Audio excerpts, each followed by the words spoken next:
ng ating kapwa, usually yun yung nakikita natin. Pero hindi natin nakikita yung sa atin.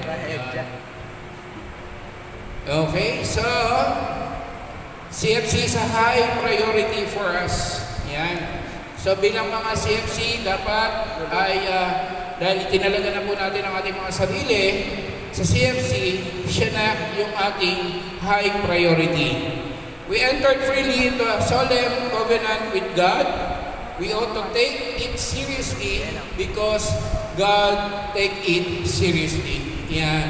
So, seryoso ang Panginoon na tinawag tayo. No? Kaya dapat, in return, maging seryoso rin tayo.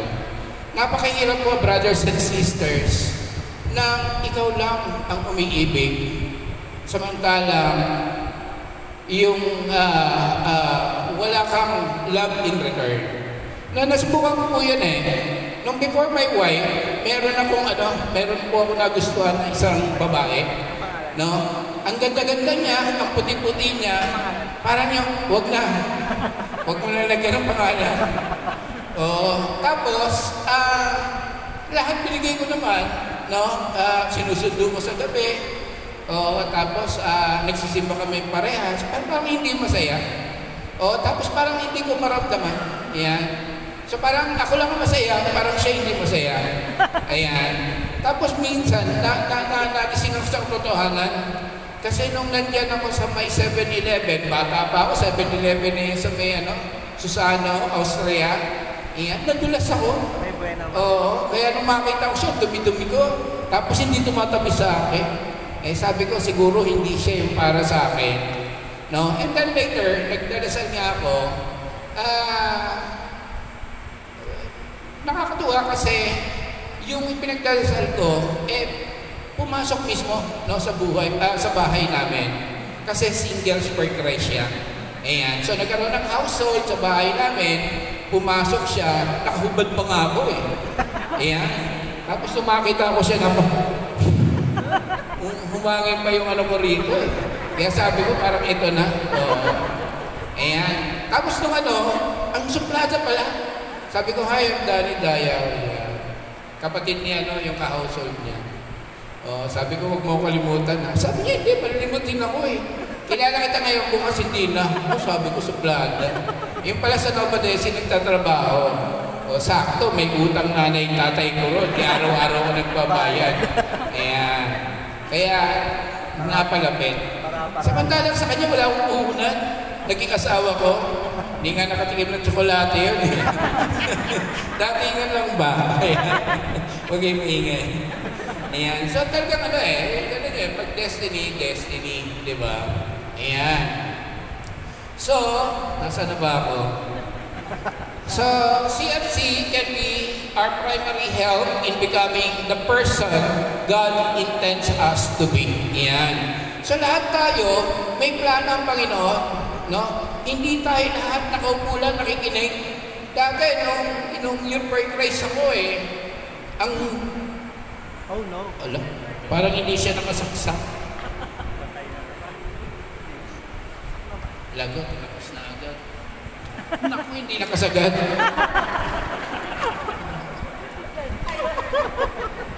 Okay na saan eh. Naging Europe pa. Hindi naman sinabi na isa. Na total blackout eh. Ayan. So, lumabas ka na kagad. Lumilit na yung oras. Ayan.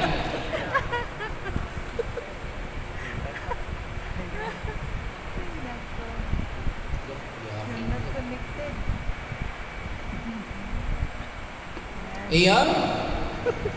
CFC can be our primary help in becoming the person God intended us to be. Ayan. So dati sabi ko nung Youth for Christ ako, kasagsagan ng mga gwapo nun, kasagsagan ng mga cute nun, hindi ako gwapo. Sabi ko, yung iba nalaglag na eh, pinanghinaan ng loob, pero sabi ko hindi. Sabi ko, magtutuloy ako kasi masaya ako. Ayan. So hindi man ako pansinin ng mga magaganda. Sabi ko, darating ang araw, tatawagin din nila yung pangalan ko, Kuya Danny. So, kumbaga, nag-continue lang ako, and then from Amparo, nagkaroon ng Youth for Christ dito. sa Novaliches, yan, dumating na nga sila Rafi. Di ang saya namin, di ba? So, ano lang, do not be distract, no, doon sa mga bagay na nangyayari sa atin. Magpatuloy lang tayo. So, palagi kasing may distraction. Pero ang Panginoon may plano sa atin. At ang plano ng ating Panginoon, all of us, no, ay maging kanyang mabuting pastol and evangelizers.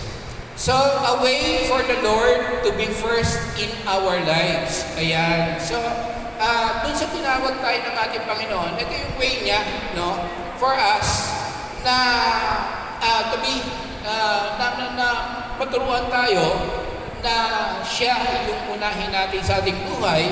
And this is also a way for us to grow in holiness and righteousness and in the fruit of the Holy Spirit. No, ito yung paraan ng ating Panginoon. So tandaan natin, before, di ba, ang buhay natin magulo, hindi natin alam, parang wala tayong importance in this world. Pero nung tinawag tayo ng ating Panginoon, so nagkaroon tayo ng importance. Pinili niya tayo sa karamihan. Sino tayo? Sino ako? Di ba? Para piliin ng ating Panginoon. Bakit? Kasi meron siyang plano sa atin. And this is also a way to learn about the other priorities from the Christian perspective, not according to the desires of our flesh and wisdom of the Word. Yan. So, CFC has strong support environment. No? Siya din yung nagtuturo sa atin na maging law-abiding citizen, no? And a way of caring for the family. Yan. Actually, nung ako po ay nagkaroon ng kasintahan, nung una problema ko, kasintahan. Nung magkaroon na ako ng kasintahan, paano ko pag nagpamilya na ako? Anong gagawin ko? Anong sasabihin ko sa mga anak ko? O sa misis ko, paano kami magkakaroon ng strong bond, no, relationship? And true enough, sabi ko, the community of couples for Christ is a community is good enough, no, para survive ko, no, being a father, no, and being a family man. Yan. At totoo nga, kasi dito sa Couples for Christ, nakakatuwa, no, nung nagsisimula lang kami sa Couples for Christ, yung groupings, may matanda, may bata, no, kami na-inspire sa mga matatanda kasi on their age, nagsaservice pa rin sila, ang sipag nila, and sila naman, na-inspire siya kasi lakas-lakas namin. Di ba? And true enough, ang dami kong natutunan, no? Iba-ibang grupo, every 2 years, iba yung grupo, tuwa-tuwa ako, no? Kasi makikilala ko halos lahat ng aming mga chapter members. Ayan. So, away, CFC is a family renewal ministry. Totoo po yan. No? Bakit? Kasi nga yung mga anak ko, lalo na sa panahon ngayon, modern society, nung araw, grabe ang mabait natin eh. Isang tingin lang, alam na natin. Pero ngayon, hindi mo matingnan, titignan ka rin. Ay, bulading ka lang. Diba? Pag tinignan mo, titignan ka. Pero pag kinausap mo, hindi nagsasalita. Diba? So, ang hirap, no? And nakakatawa, kasi itong community na to, yung humubog, no, sa aming mga anak. Bakit? They have their own teachings. Na yung teaching nila, tinuturuan tayo, itong mga magulang natin, ganito yan, no? Diba? Tingnan natin yung kanilang mga perseverance sa atin, everything, no? Kaya nagko-complement, no? Nagko-complement. And nakakatuwa kasi, yung mga anak ko, lahat sila, they are all active member of Youth for Christ. Yan. So, 3 generations na. From my papa, parents, sa akin, and din sa aking mga anak. Yan. And soon, magiging couples na rin. Ay, hindi pa. Malayo pa. Napapasign na krus. Parehas lang tayo. Nagsasign na krus. Okay. So, sabi nga, CFC has a various ministries for our children, a way of serving the church. CFC is a servant to the church and is committed to its renewal and strengthening. Ayan. Our members perform many services in parishes. Alam niyo po ba na because of Couples for Christ, lalong dumami ang mga servants sa parishes? Bakit? Nakakatuwa, ginamit yung community natin, no, as eye-opener no, as evangelizers, para makilala nila ang Panginoon. Sasabihin na nila natin naglaylo yung iba, pero at least they have already the path now towards our Lord. Mawala ba sila sa couples, nandun sila sa parish. Sino yung mga presidente ng mga organization doon? Dating couples. Or yung iba, presently, serving in the Couples for Christ. So napaka-super blessed po, no, ng ating community. Yan. So we should build our lives around our life in CFC. Yan nga, katulad kanina, bingo tayo, blackout na yung ating schedule sa ating Panginoon. So aspect of faithfulness and order in CFC, attendance meeting. Yan. So being a member of Couples for Christ, palagi po tayong a-attend. Sabihin na natin CLP, Talk One to School. Tagal ko na dyan. Ako nga, bata pa ako, naririnig ko yan. Pero sabi nga nila, different speaker has their own different ideas and mga testament. No? Kaya ang ganda. At saka, remember, yung learning natin must be continuous. Or else, magkaka-Alzheimer's tayo. Lalo na kami, malapit-lapit na kami. Pag paulit-ulit na yung sinasabi mo, hindi pwedeng speaker pa, kasi baka paulit-ulit puro simula. Ayan. So, kailangan, continuous yung learning natin para hindi tayo mag-stay sa bahay. Ayan. Okay, so, a part of our covenant is part of our covenant to attend the meetings and very necessary if we are to move on. Ayan. Fraternal care and support, formation courses, yan. So tayo po, meron po tayong palaging 3 years formation courses. Pagka nabuo na po natin yung 3 years formation courses na yan, atin na natin, chapter head na kayo. Ayan. So, nobody knows, no? Maybe 2 years from now, baka mga chapter head na kayo. Ayan. And totoo po yun kasi nangyari sa akin. The Lord speak through sharings, prophecies, exhortation, etc. during our meetings. Don't miss the Lord's special word of you. Totoo po yun. Kasi dumating po sa punto, naka-Couples for Christ na ako, and yet parang, Lord, parang ang hirap yata ng buhay. Ayan. Parang yung plano ko hindi pa dumarating. Pero yun po, nagdadrive ako sa expressway, yung sasakyan ko second hand, pick up, tapos kakarag-karag, nagradasal ako ng rosaryo. Lord, sabi ko, I pray na someday magkaroon ako ng bagong sasakyan. Pero kung paano, I do not know.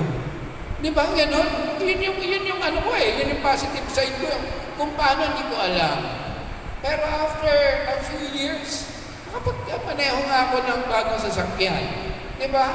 And bakit may mga circumstances na nangyari, no? Para mangyari yun? Kasi nga, we are faithful to God. Amen.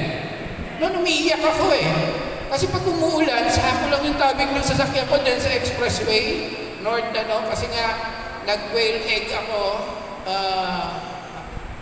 quail egg, nag-alaga ako ng panahon di ba? And then, sa Pampanga, bumibiyahe ako yung pick-up, walang salamin, sako lang. Tapos pag bumahal din sa Pampanga, dahil lang yung bahal, nalutang. Sabi ng bata, mababaw lang ba yan? Ay, opo, mababaw din may owner, dumaan. Di sumuong ako, nung kalagitnaan, lumulutang ako. Sabi ko, bakit ganun? Pagtingin ko sa owner, big foot pala, laki ng gulong. Sabi ko, dahil umuulan, nagkasakit ako. Bumaba ako, nabasa ako ng ulan, nilagnat ako. Dahil nagmamaneho ako ng sasakyan, mainit, nag-fireback yung init, may sako. Pawis na pawis ako. Pag uwi ko, wala na ako sakit. Grabe. Di ba? Ang galing ni Lord. So, yun yung po yung mga those are the experiences, no, na nakakatawa. And one day, umating po ako sa saan ba yun? Eco Weekend sa sports dito sa may likod ng, alam mo yun, sa likod ng, ano yun? Yung sa may Quezon Ave? Amorado. huwag na natin sabihin kung ano yung nasa harap. Ano? Huwag na. Huwag natin kasama natin si Boy, kasi anak ni Ninong Boy noon. Ayan,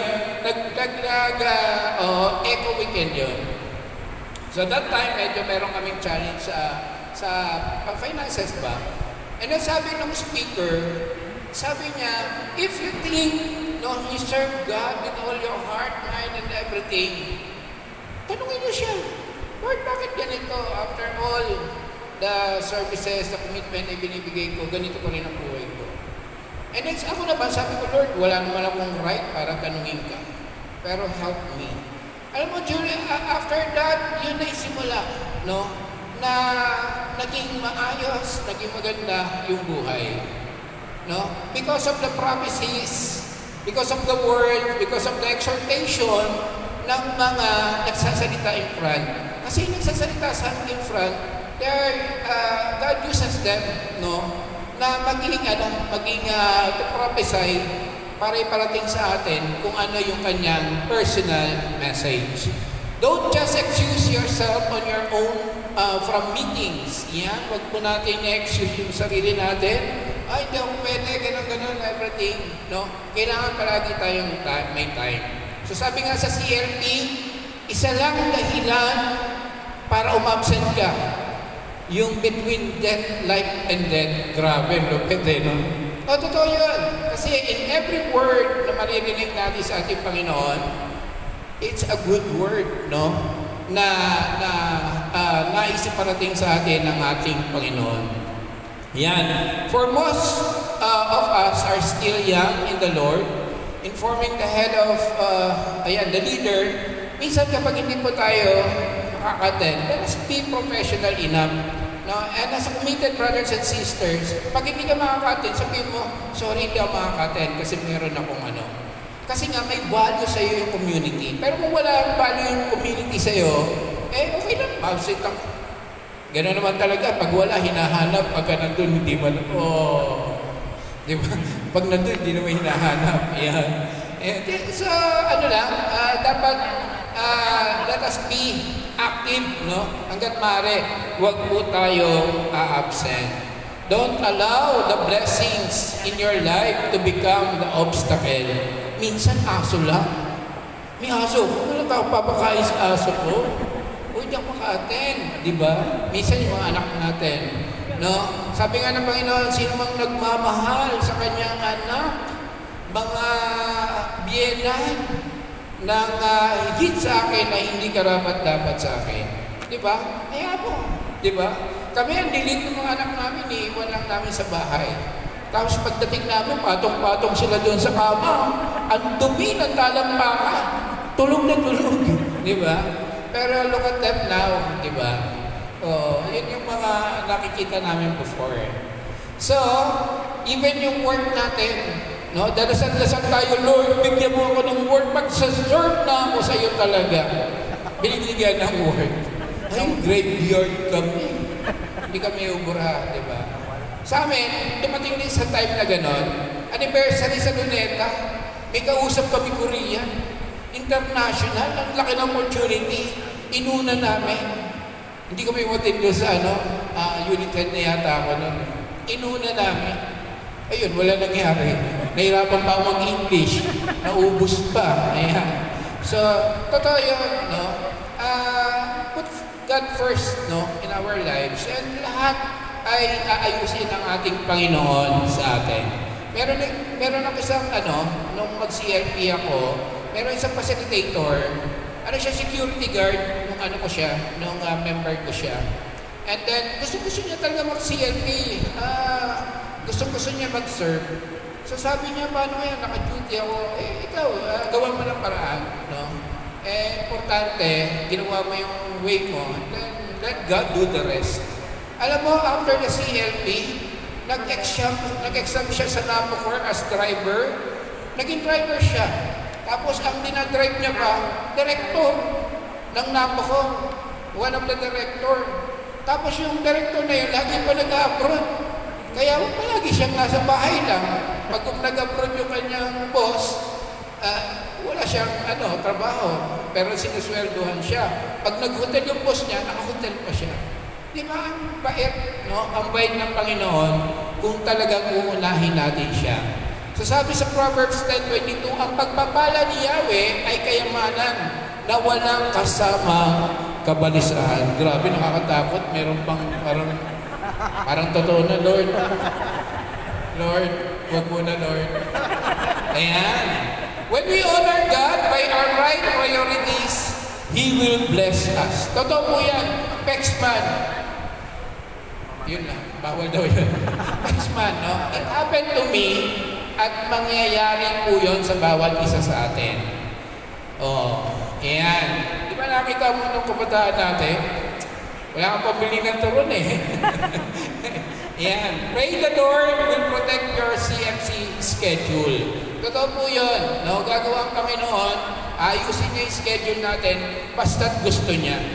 No, nakakatuwa yung mga Youth for Christ. Sabi ko nga, gustuin mo lang, no, may plano, gagawa ang Panginoon, ayusin ng Panginoon yung schedule niyo. Dito kasi ang mahal ng registration. Dito kasi ang mahal ng flight.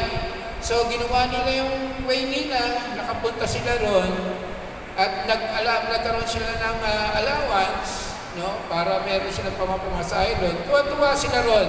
Kasi pagdating doon, nakarent kami ng sasakyan. Ayan. So, di wala nang bayad yung yung mahal. Tapos yung pagkain, siyempre kakain ako, di ba sila kakain? YFC ako before. Di ba? Kumbaga, feel mo kung ano yung kanilang nararamdaman. Ayan. So, tuwan-tuwa sila. Kasi importante, gusto yun lang natin. Kung weekend, punta kayo. No? Dumating din kami sa time na wala kami pambayad sa Eco Weekend. Sabi ng chapter head namin, pautangin namin kayo. So dumating sa time na nakisakay din lang kami. Nakibahay din lang kami. No? Pero ngayon, di ba, merong magandang plano ang ating Panginoon. So kailangan mong pagdaanan ng lahat. Sabi nga, paano mo raw malalaman kung may dilim, kung walang liwanag? Di ba? Ayan. So, faithfulness and order includes punctuality. Iyan ang sinasabi ko. Tito, Oski, punctuality. Si Tito Oski, mag-household kami. Ayan. Show our respect for God. We should not be late for the time of worship. Para malaman mo raw kung sakto ka lang, kailangan yung worship, mabutan mo. Pero pag gusto mo nang mas maaga, mas maganda, kasi nakakahalubilo mo yung iba. Kasi pag late ka, ikaw na ang pinag-uusapan. Lagot ka. Lalo na yung darating ka, brothers and sisters, let us all welcome the late Brother Danny Daya. Hindi ko alam kung ina-acknowledge ako, matutuwa ako. Pero meron. Di ba? Sino ba yung Tito Ben Babylonia may nagsabi sa akin? Okay, so, ayan, we do not keep them waiting. Of course, let us value yung time ng iba. No? Kasi lahat naman tayo, isa lang yung time natin. Bakit yung iba nagbibigay? Bakit ako? Hindi. Ayan, ako na. Ayan. Yan, we do not waste. We afford some time for fellowship before the meeting. Yan. So, hanggat maaari kung kaya natin. Yan. At wag po natin i-justify yung pagka-late natin. Katulad ng second shift kasi ako simula gitna hanggang katapusan. Yan. Ang totoo, pag late ka, huwag ka na magpaliwanag. So, do it on the next time na maaga ka na. Acceptable night out in CFC. Yan. So, para maging masaya yung natin, yung ating service, yung expectation, expect mo na in a week may prayer meeting kayo. Hello? Ayan. Expect nyo na in a week may prayer meeting kayo. Pag walang prayer meeting, magtanong na kayo. Ayan. And kung ikaw household leader, meron kang 2 meeting in a week. Pag isa lang, magtanong na kayo. Ayan. Kapag unit head ka, 3. At kapag chapter head ka, 4, At kapag talagang bibong-bibo ka kay Lord, blackout. Ayan. Blackout. Bakit? Kasi kasiyahan mo na palagi kang nasa presensya ng ating Panginoon. Di ba? Yung sa finding of Jesus in the temple, alala si Maria kasi nawala yung anak niya. So, ang ginawa niya, ang last resort na pinunta niya yung simbahan. And then, nung magpunta siya, hanapin ka na po, grabe. Bakit sabi niya, Mama, hindi mo ba alam na dapat ako ay nasa tahanan ng aking ama? Ayan. So, tayo ganun din po. Kasiyahan natin na palagi tayo nandito sa tahanan ng ating Panginoon at laging nasa presensya ng ating Panginoon. Ayan. Okay, so service. For others, leaders, elders, yan, yung mga CLP natin, no, let us enjoy. Alam mo ako, tutuwa ako pagka nagsi-CLP. Mula noon hanggang ngayon, lagi ako nasa labas, gusto ko to-welcome. Sabi ko, gusto ko na nga sana magkagawad, kaso, wala, masisira yung ano natin doon eh. Ang sarap makipag, di ba, interact sa tao, kakamayan mo, nakangiti sila, kasi yun din yung nakapagpasigla sa kanila. Iyan, nako, patay na po. Okay, so service. There is a place in CMC for all levels of involvement. At the lowest level, one could just be a member. Ayan. So, pag member tayo, isa lang yung service natin. Ayan, kapag household leader na tayo, ayan, yung couples consists of 5 to 7 couples plus 1 leader. Yan. So, mostly, katulad ngayon, sometimes yung mga kasama mo, leaders na. Parang ako, nung couples ako nagulat ako, yung mga tito ko noon, kasama ko na sa household. And then, after a few years, ako na ang leader. Ang hirap Yan. And then, leaders move up the pastoral ladder, household, become unit heads, yan, unit leader, chapter heads. So brothers and sisters, every service na nababago, tumangat tayo, nagmamature tayo in our spiritual life. Pero kung hanggang ngayon member ka pa rin, medyo magtanong tayo, no, kung talagang buo ba yung ating kalooban sa paglilingkod sa ating Panginoon. Okay, how do we handle requests for service? Iyon, be open lang po, no? Katulad mo ako, kung ano yung bigay sa akin, okay, thank you Lord. No? Kahit ano pa yan, naging oikos ako, co-coordinator, kids coordinator, everything. Basta every service na binibigay sa akin, ang saya-saya ko. Ayan, ang saya. Ayan. Kasi nga, binigay yan ni Lord for a reason. Bakit? Kasi someday, somehow, yung mga tao na nakakasalumuha mo, magiging, ano mo yun, there's something intimate na pwedeng mangyari sa inyo. Maring yun ang makatulong sa iyo, makasagot sa mga problema mo, iyan, no? Kaya naman, napakasarap, no, maglingkod. We stress service, but we should not neglect our family. Yan naman yung sinasabi natin, okay, mag-serve tayo, pero huwag natin pabayaan ang ating Panginoon, mga anak. And yun ang reason kung bakit ako nalilate. Kailangan asikasuhin namin yung 4 na anak, no? Pakainin mo muna sila kasi pag kami lumabas ng bahay, hanggang madaling araw na kami niyan. Ayan. Hindi na, iba na kayo mga kabataan ngayon. Nung araw, magsahin ka, maglinis ka, ngayon hindi na pwede. No? Ikaw nagutos, ikaw rin ang gagawa. Iyan.